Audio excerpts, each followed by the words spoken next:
Today, we're diving into the story of a small Balkan nation with a truly massive history.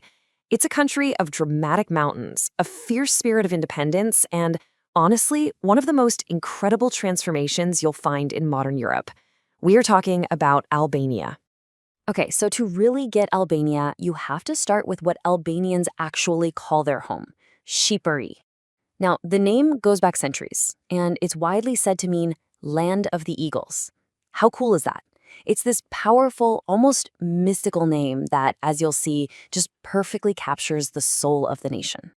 So that's the big question we're going to unpack here. How did this nation, kind of tucked away in Southeast Europe, earn a title that epic?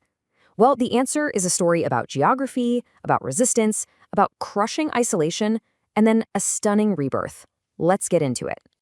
To understand the Albanian people, you really have to start by understanding their land. The country's identity wasn't just shaped by emperors and kings, but by the very mountains and coastlines that have cradled it for thousands of years. I mean, just look at this. Albania is basically a natural fortress. You've got these intense, snow-capped Albanian Alps up north. They're literally called the Accursed Mountains. And then you have these absolutely gorgeous, pristine coastlines to the west. And throughout history, this landscape has done two things. It's protected the Albanian people from wave after wave of invaders, but it also kept them incredibly isolated. And it's not just mountains and beaches. The sheer diversity they've packed into such a small country is kind of mind-blowing. We're talking about some of the highest peaks in the region, the largest lake in all of southern Europe, and Lake Ohrid, which is one of the oldest lakes on the entire planet. And get this, the Vjosa River is so special it was just recently named Europe's very first wild river national park. This land is ancient, rugged, and completely untamed. So it probably won't surprise you that this wild, untamed land gave rise to a people who are just as fiercely independent.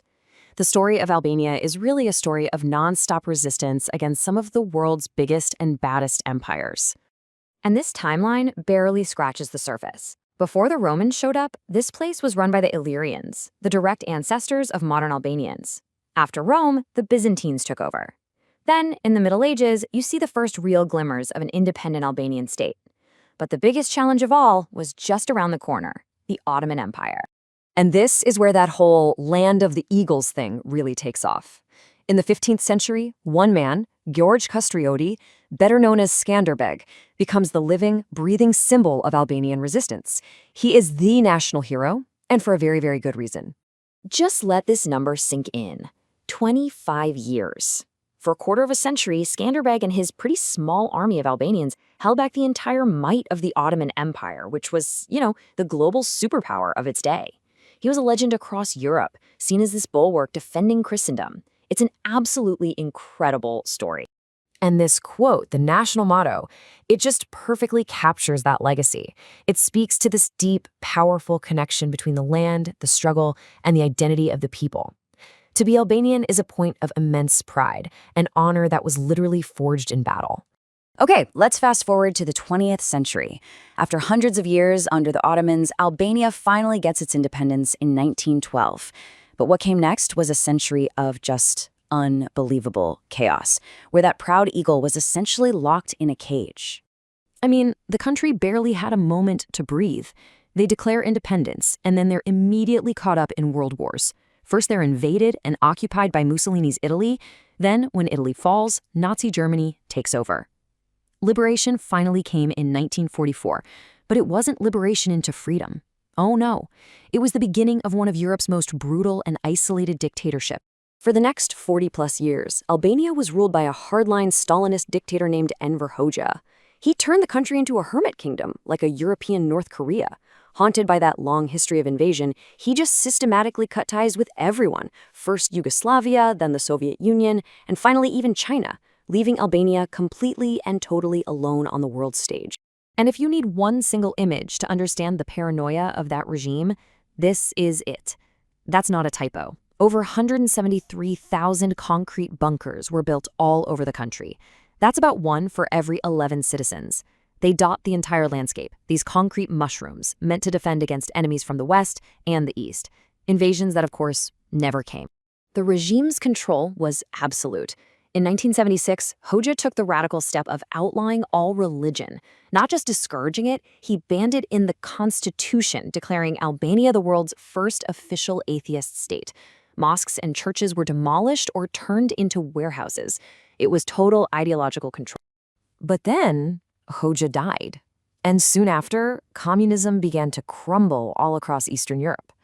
And for Albania, that cage door finally swung open.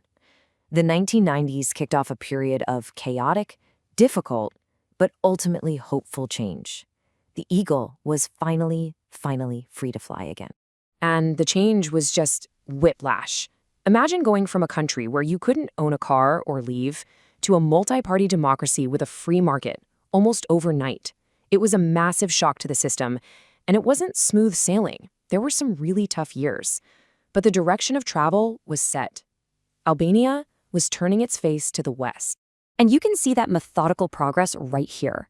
Joining NATO in 2009 was a huge deal, a major security guarantee.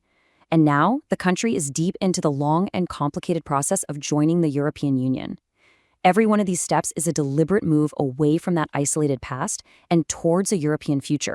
So, after all that history, all that turmoil, what does Albania actually look like today? What is this transformed nation like? Well, for one thing, the secret is definitely out. Just look at these tourism numbers. From about 500,000 visitors back in 2005 to an estimated nearly 12 million in 2024. That isn't just growth, that's an explosion. People are flocking to see those beaches, hike those mountains, and explore a country that was hidden for so long. And the country's economic engine has been completely rebuilt. The service sector now makes up almost half of the entire economy. We're talking tourism, real estate, tech. It is a world away from the centrally planned industry and farm-based economy of the communist years. And this table gives you a nice little snapshot. Yeah, it's a small country, just 2.4 million people. But check out that last number, the HDI, or Human Development Index. It's rated very high.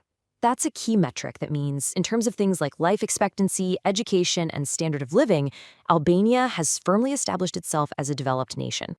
So, we come full circle, right back to where we started, Shqipëri, the land of the eagles. And now, you can see it's so much more than a name, right?